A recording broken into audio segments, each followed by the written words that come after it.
Hi everyone, Dr. Bill Souza here, bring you more bite-sized cyber risk information for you to take advantage. Today, it will be especially short because I touched this topic on my previous video when I did the inventory of physical devices. And today is the inventory of software platforms and applications. Now, I want to call this out separately because it's very important. Here, what vulnerability lies on. Yet is the area of most organizations are challenged with. Small, mid-size, my advice is for you directly, but large organizations face the same issue, is identifying every single software platform and applications that resides on their critical assets.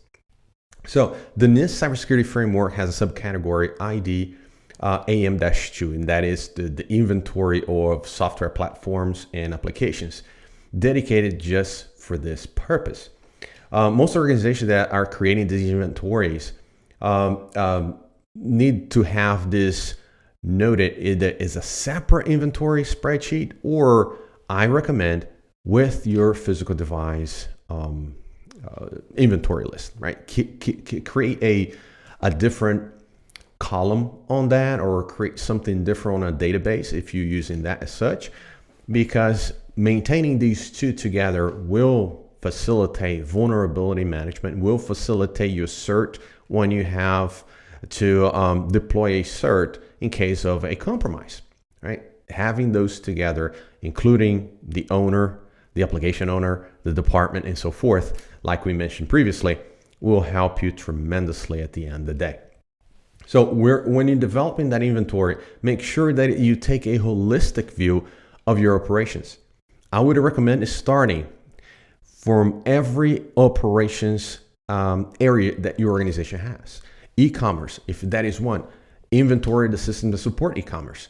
And if you have a development application that you provide services and provide that application to your clients, develop and list of all the software platforms and applications used for that work stream that exists in your organization, and you start collecting them as comprehensive as you can to start with. But any list is better than no list.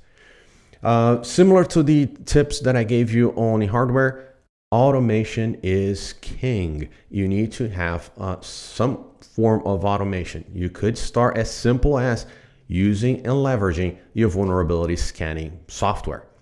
You scan these devices and you're going to be able to collect amount of information of software that are installed in the system. Now you're going to have two different type of lists. If you scan from the outside, one, and two, if you have an agent that you can scan from within the system, you're going to have a more accurate list for that matter.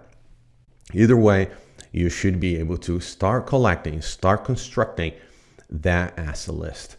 I recommend, once again, I want to call this out separately, is that maintain a single inventory sheet.